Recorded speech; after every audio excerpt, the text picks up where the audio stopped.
таърихи пурғановату мероси бойи фарҳангӣ, табиати нодир ва мавзеъҳои бииштосои Тоҷикистон заминаи устувори рушд барои соҳаи сайёҳӣ ба ҳисоб рафта, соҳаи мазкур ба сифати яке аз манбаъҳои боэътимоди рушди иқтисодиёти миллӣ арзёбӣ мегардад. аз ин лиҳоз сайёҳӣ ҳамчун василаи собитшудаи ҷалби сармоягузории дохиливу хориҷӣ, соҳаи таъсисдиҳандаи ҷойҳои нави корӣ, манбаи даромади аҳолӣ ва ғанигардонии буҷети давлатӣ дар рушди иқтисодиву иҷтимоӣ саҳми назаррас ихтисос намудааст. бо дар назардошти ин омилҳо ва бо мақсади беҳтар намудани вазъи иҷтимоиву иқтисодии минтақаҳои мамлакат,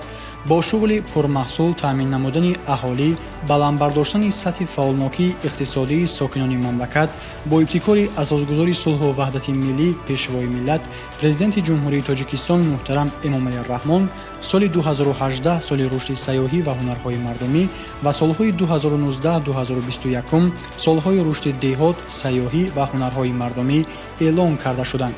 طبق هدف‌های استراتژی ملی رشد در جمهوری تاجیکستان برای دوره تا سال 2030 میراث بوی تاریخی و فرهنگی تاجیکستان، طبیعت نادر آن با کلها، حیوانات و رستنی‌های نادر، اینچنین کوه‌های بلند، عامل مهم برای رشد ساحه سیاحی و افزایش حصه ساحه مذکور در اقتصادیات مملکت محسوب می‌یابد.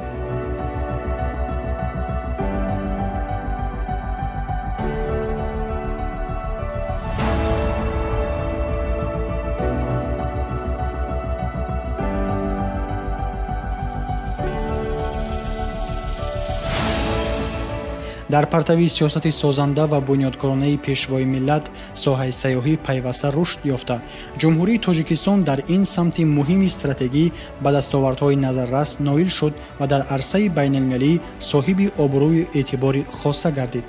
عضویت تاجیکستان به سازمان جهانی سیاحی، پذیرفته شدن پایتخت وطنمان شهر دوشنبه به عضویت فدراسیون عمومی جهانی شهرهای توریستی، اعلام گردیدن شهر دوشنبه پایتخت سیاحی مملکت‌های سازمان همکاری اقتصادی برای سالهای 2020-2021، برای خط یونسکو داخل گردیدن موضع تاریخی سرازم، باغ ملی و میراث غیرمادی فرهنگی چکن، صنعت گلدوزی جمهوری تاجیکستان، عید نوروز، آش پلو، موسیقی ششمقام و فلک دلیل این گفته‌ها بوده سیمای سیاحی تاجیکستان به جهانیان معرفی گشت. با مقصد پیدا نمودن بازارهای نو، نمایندگان بخش سیاحی مملکت در کلانترین نمایشگاه‌های سیاحی و تجارتی و هنرمندی که در آلمان، بریتانیای کبیر، مالایزیا، ایالات متحده آمریکا، فرانسه، کره جنوبی، عربستان سعودی، امارات متحده عرب، کویت، قطر، یونان، اسپانیا، بلژیم، ترکیه، فدراسیای روسیه، قزاقستان، ازبکستان و دیگر دولت‌های خارجی دور و نزدیک برگزار می‌گردند. شرکت ورزیده ذخیره و امکانات‌های سیاحی مملکت را به دوستداران سیر و سیاحت تاجیکستان تبلیغ و تشویق می‌نمایند. با دستگیری حکومت جمهوری تاجیکستان در منطقه‌های مملکت اینفراستراکتور ضروری سیاحی بنیاد گردیده ایستاده است که برای جلب بیشتر سیاحان، بلند برداشتن سطح نیکوحوالی منطقه‌های دهات و پیدا گردیدن جایهای نوی کاری و در مجموع رشد استوار سیاحی در مملکت زمینه مساعد فراهم می‌آورد. حکومت مملکت برای تامین جالبیت ساحه برای سرمایه‌گذاران داخلی و خارجی امتیازهای زیاد مقرر نموده. در مرحله اول برای آباد نمودن موضع‌های سیاحی و تأسیس اینفراستراکتور ضروری زمینه‌های اقتصادی و حقوقی فراهم آورد. طبق سندهای قبول گردیده شرکت‌های سیاحی در طول 5 سال اول فعالیت از انداز از فایده واردات تجهیزات و تکنیک و مصالح ساختمانی برای بنیاد انشاءات اینفراستراکتور سیاحی از انداز از ارزش علاوه شده و باج گمرکی آزاد کرده شده. اندازه باج گمرکی برای واردات افت-ماشین‌های نو با مقصد سیاحی 50% کاهش داده شده است.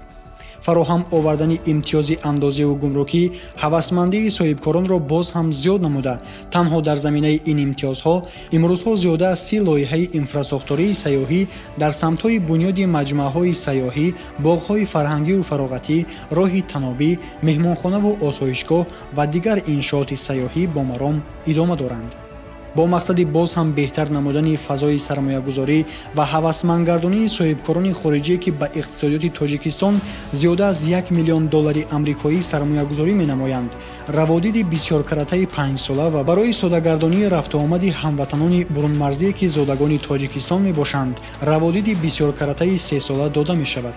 در دایره این چاره‌بینی‌ها برند سیاحی تاجیکستان وسیع ترغیب و تشویق گردیده با تشکیلات و سازمان‌های بین‌المللی در سمت مطابق گردانی محصولات سیاحی مملکت با استانداردهای بین‌المللی همکاری باز هم جان‌ناک کرده می‌شود. راه‌اندازی ترتیب الکترونی دسترس نمودن روادید و رجای یک طرفه به روادید با 52 مملکت جهان، عملی گشتن نظام ساده کرده شده روادید با 126 دولت، اینچنین از بین بردن به قیدگیری داخلی سیاحان امکانیت می‌دهد که سیاحان و شهروندان دیگر خارجی به مراجعت به نهادهای کنسولی تاجیکستان در خارج مملکت طریق آنلاین www.yeviza.tg روادید الکترونی دسترس نموده به جمهوری ما سفر نمایند. طبق ارزیابی‌های بین‌المللی نظام روادید الکترونی تاجیکستان با 5 گانه نظام‌های بهترین پیشنهاد روادید وارد گردیده زینه چهارم را سزاوار گشت.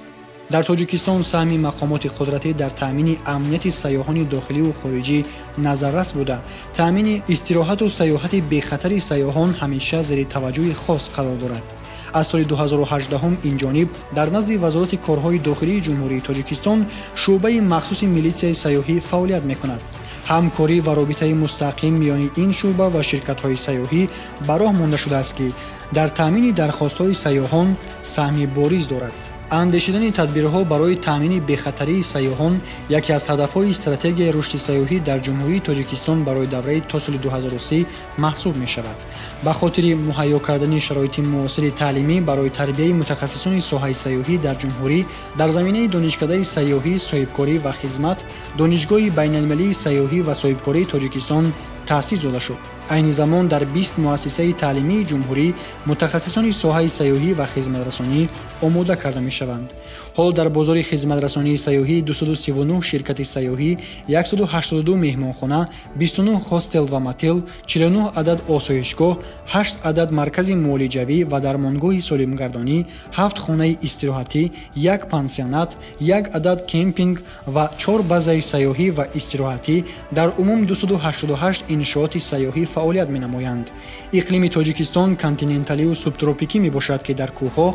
وابسته به بلندی گرمی معتدل و سرد است. در یک مدت کوتاه میتوان از حرارت گرمی 40 درجه در ناحیه شهر توس، منطقه جنوبی مملکت ولایت ختلان به دامنه‌کوه‌های پر از برف شرق پامیر تشریف آورد. چنانچه ساحل 947 دریا، کلها، آبانبارها، چشمه‌های معدنی، دامنه‌کوه‌ها، منطقه‌های بلندکوه تاجیکستان، خراتگین و درواز، پامیر، پیریخ‌های کوهی، شرشره‌ها، موضع‌های طبیعی و تاریخی، اقلیم مساعد، عالم نباتات و حیوانات موضع‌های کوهی، هستی این عنصرهای طبیعی و آنتروپولوژی گئوگرافی زمینه استوار تشکیل حدودی سیاحی گردیده اقتصادیات و سطح اقتصادی و اجتماعی تاجیکستان را رواج می‌دهد.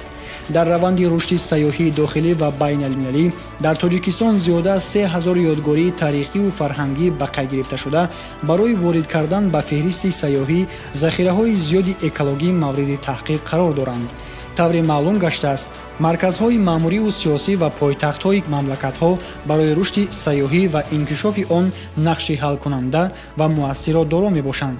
در تاجیکستان نیز شهر دوشنبه از جمله شهرهای سیاحی در منطقه برای سیاحان منطقوی و جهانی است که توانسته است همه نشانه‌های کهن تاریخی و فرهنگی خود را در کنار آبادشوی و ساختمان بناهای زمانوی حفظ کند. دوشنبه با تاریخ، طبیعت، مدنیت میراثی خود دقت سیاحان زیادی را جلب نموده است. جلب سرمایه‌های خارجی در بنیاد مهمانخانه‌های 5 ستاره‌دار، انشاءات طبی، باغ‌های فرهنگی و فراغتی، بنیاد بناهای استقامتی زمانوی و انشاءات تجارتی، چایخانه‌های با نقش و نگار ملی آرا داده شده، کاخ‌های بی‌گزند با اصول‌های معاصر بنیاد شده، کتابخانه و آثارخانه‌هایش که بی‌نظیر در آسیای مرکزی می‌باشند، یکی از سمت‌های افضلیت‌ناک رشد سیاحی در شهر دوشنبه می‌باشد.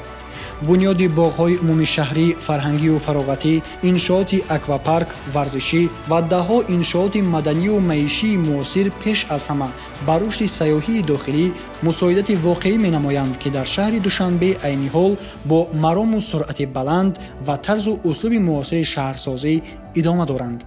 шаҳри Душанбе ҳамчун дарвозаи асосии қабули сайёҳон ва садҳо ҳазор меҳмонони хориҷӣ ҳамасола рисолати худро барои сайёҳоне ки ба самти Бадахшон манзараҳои зебову дидании минтақаи Хатлону Зарафшон, Ромид ва Варзоб равонанд, ба нуқтаи истиқомати бароҳату фароғатӣ табдил додааст. барои баланд бардоштани маданияти хизматрасонӣ дар тарабхонаву воситаҳои нақлиётӣ, маконҳои аввалияи қабули сайёҳон ба монанди фурудгоҳҳо ва нуқтаҳои марзӣ, истироҳатгоҳҳо, меҳмонхонаву меҳмонсаройҳо ва дигар инфраструктури иншооти сайёҳӣ тадбирҳои зарурӣ андешида мешаванд. фарҳангу сунъати меҳмоннавозӣ, либосҳои милливу осорхонаҳои ғаноатманд, бозору муҷассамаҳои адибону нобиғаҳои ҷаҳонии тоҷику форс, боғҳову дарахтони сарсабз, тарабхонаҳои милливу аврупоӣ ва шарқӣ, оромгоҳҳову маконҳои фарҳангӣ ва табобатӣ, табиати зебову муҳити тоза ҳамагӣ ҷузъе аз ҷазобиятҳои сайру сайёҳати шаҳри Душанбе ҳастанд. тибқи маълумоти оморӣ ҳоло дар пойтахт фурудгоҳи байналмилалӣ, истгоҳи роҳи оҳан, истгоҳи нақлиётӣ, 37 меҳмонхона ва 57 тарабхона, 4 чойхонаи миллӣ, 32 маркази дилхушӣ, 25 бозор ва 91 маркази савдо, 26 мағозаи армуғонфурӯшӣ, 17 боғи фарҳангиву фароғатӣ ва 1 боғи ҳайвонот, 14 гулгашт, 5 кӯли шиноварию истироҳатӣ, 204 кошонаи ҳусн ва 201 сартарошхона, 4 кохи фарҳангӣ ва 7 театри касбӣ, 10 осорхонаву 6 китобхона, 6 амфитеатр, 23 ёдгориҳои бостонӣ ва монументалӣ ва меъморӣ, 109 ширкати сайёҳӣ, фаввораҳо дар 37 мавзеи пойтахт, 1 қасри теннис ва маҷмӯаи варзишии обӣ, коғҳои Наврӯз, Борбад, Ваҳдат, Суруш, 306 муассисаи табобатию профилактикӣ ҷойгир буда, ҳамарӯза ба садҳо меҳмонони дохиливу хориҷӣ аз рӯи талаботи онҳо хизмат мерасонанд. яке аз баландтарин парчам дар ҷаҳон бо баландии 165 метр маҳз дар шаҳри Душанбе қомат афрохта, дар китоби рекордҳои Гиннес сабт гардида, имрӯзҳо боғи парчами миллӣ яке аз мавзеъҳои истироҳативу сайёҳии сокинону меҳмонони пойтахт гардидааст. дар пойтахти мамлакат кохи Наврӯз, ки аз намунаҳои олии санъати шаҳрсозии муосир буда таҷассумгари сабки хоси меъмории миллӣ ба шумор меравад, ҷойгир шудааст. нақшу нигор ва унсурҳои фарҳанги ороиши он таърихи беш аз 6000-солаи фарҳангу тамаддуни халқи тоҷикро инъикос мекунад ва он ҳамчун мӯъҷизаи муосири сайёҳӣ эътироф шудааст. ҳамаи ин ёдгориҳои таърихиву табиӣ ва инфраструктураҳои сайёҳии мамлакат далели он аст, ки Тоҷикистон воқеан диёри нотакрору камназири сайёҳӣ дар арсаи ҷаҳон мебошад.